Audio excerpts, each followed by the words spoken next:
Hello दोस्तों, स्वागत है आपका टारगेट एकेडमी के ऑनलाइन प्लेटफॉर्म में।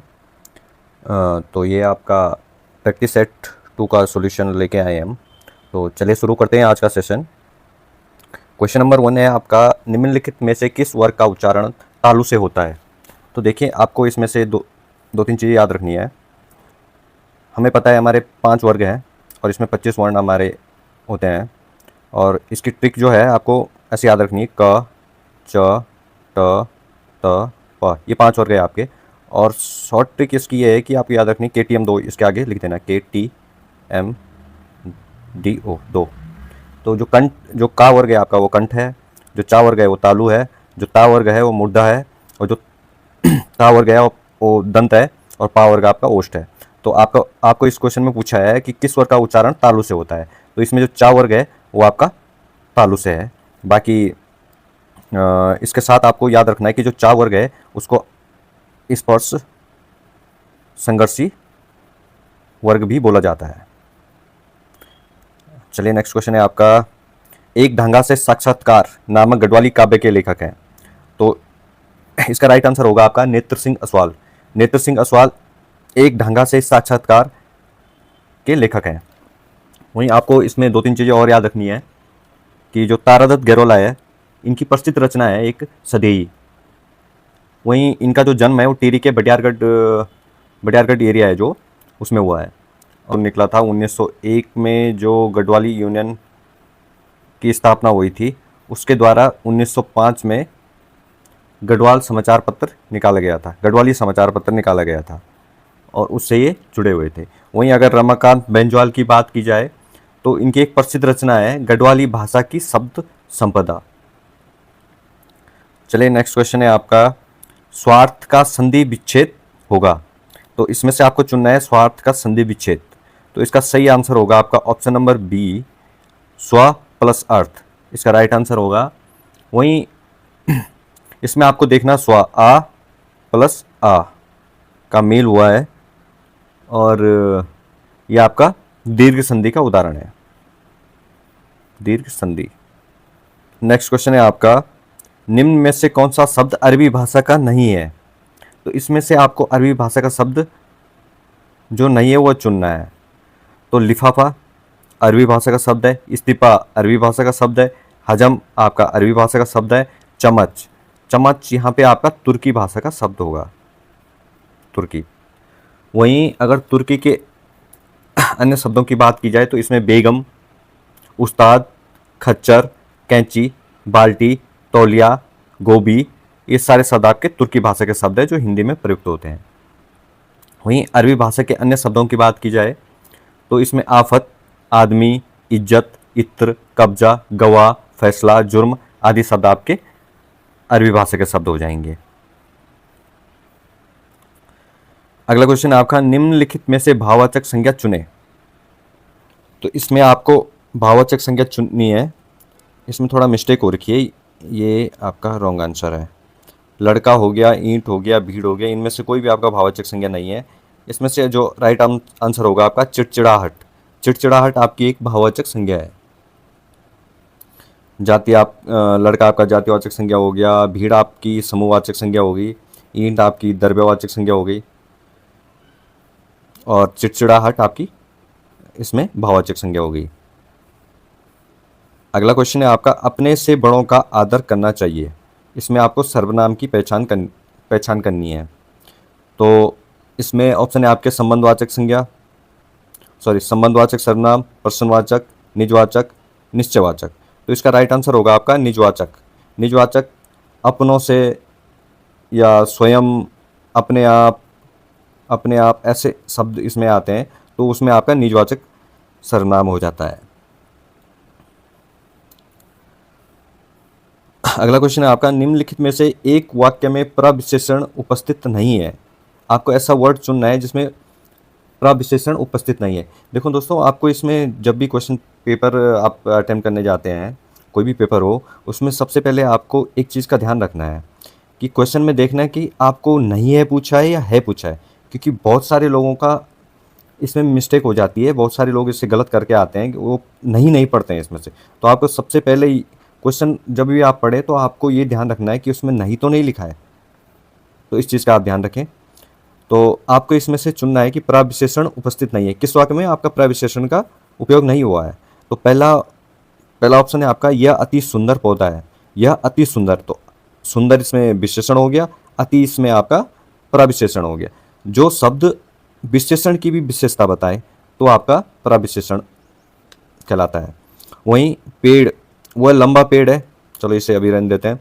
मीरा बड़ी बुद्धिमान है, बुद्धिमती, बुद्धिमान ऐसे वर्ण, तो बड़ी इसमें आपका प्रविशेषण हो गया। वहीं सुरेश बहुत आलसी है, तो बहुत इसमें आपका प्रविशेषण हो गया। तो इसका राइट आंसर होगा आपका ऑप्शन नंबर बी, वह लंबा पेड़ है। लंबा इसमें आपका विशेषण हो गया, इसमें कोई प्रविशेषण का प्रयोग नहीं हुआ है। चलिए नेक्स्ट क्वेश्चन है आपका, सुमेलित नहीं है, आपको इसमें से असुमेलित असुमेलित चुनना है। तो वैराग्य संदीपनी व कृष्ण गीतावली तुलसीदास की है, राइट आंसर है। प्रेम वाटिका आपकी रसकान की है, ये भी सही है। साहित्य लहरी व भ्रमर गीत सूरदास, ये भी आपका सही है। बोलगा से गंगा मनोहर श्याम जोशी, तो ये आपका रॉन्ग आंसर होगा। और इस क्वेश्चन का जो राइट आंसर है यही है, क्योंकि इसमें आपको नहीं पूछा है। तो जो ये रचना है बोलगा से गंगा, ये आपकी राहुल शंकरत्यान जी की है। वहीं राहुल शंकरत्यान जी की अन्य रचनाओं की बात करें तो इसमें 22वीं सदी,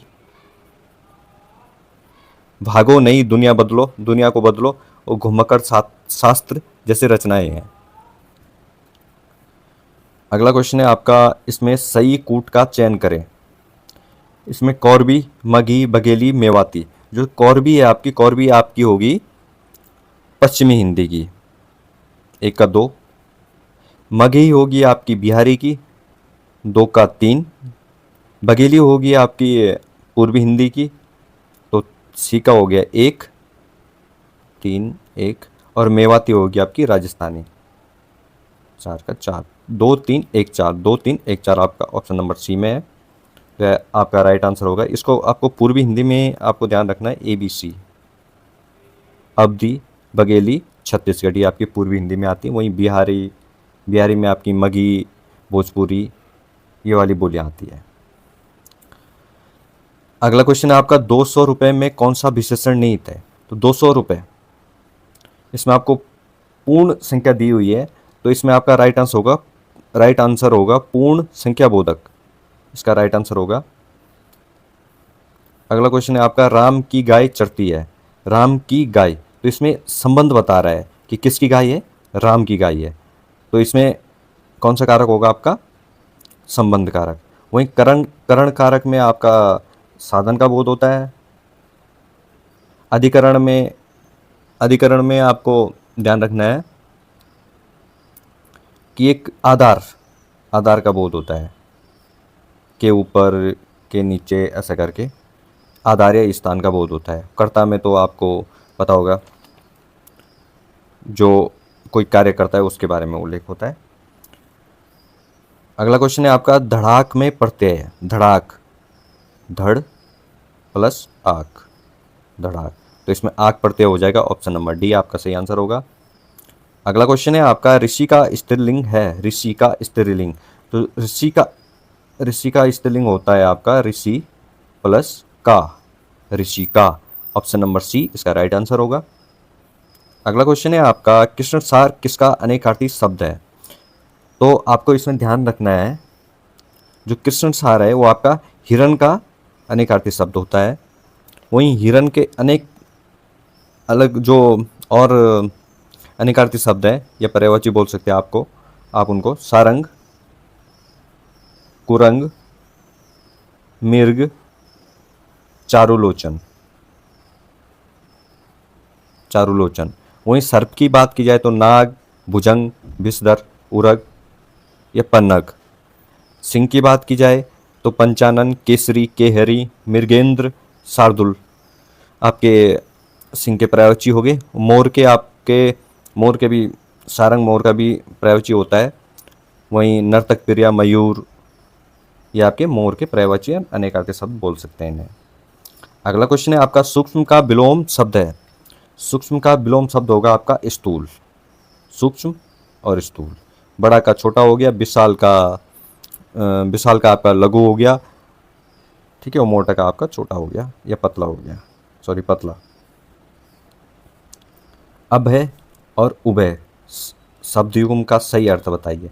तो ये श्रुति भिन्नार्थक शब्द इन्हें बोलते हैं।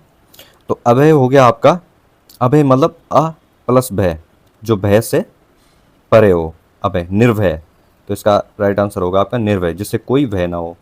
और उभय, उभय का मतलब होता है दोनों, जैसे आपने पढ़ा होगा उभयचर, पानी में भी चल सकते हैं और जमीन में भी चल सकते हैं, उन्हें उभयचर बोलते हैं। तो वैसी इसका आंसर आपका निर्भय और दोनों, ऑप्शन नंबर डी आपका इसका राइट आंसर होगा।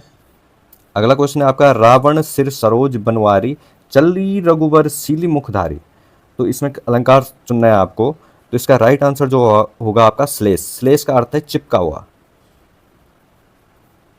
चिपका हुआ, जिनके शब्द तो एक है लेकिन उसके अर्थ अनेक अनेक है। तो जो यहाँ पे आपका सील मुखधारी है, सील मुखधारी के दो अर्थ निकलते हैं, एक तो बाण, एक निकलता है भौरा।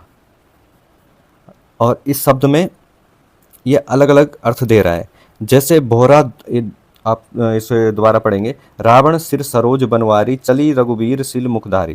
तो इसका अर्थ है आपका, जैसे भौरा दौड़कर कमल वन में जाते हैं और कमलों में घुस जाते हैं, वैसे राम जी के सील मुख अर्थात बाण रावण के सिरों में घुसने लगे। तो इसका राइट आंसर होगा आपका ऑप्शन नंबर ए श्लेष अलंकार। अगला क्वेश्चन है आपका, सतह से उठता आदमी किस विधा की रचना है। आपको ये बताना है कि जो सतह से उठता आदमी, जो ये रचना है, ये किस विधा की रचना है। तो इसका जो राइट आंसर होगा आपका कहानी, कहानी इसका राइट आंसर होगा। और यह आपकी गजानन मुक्तिबोध,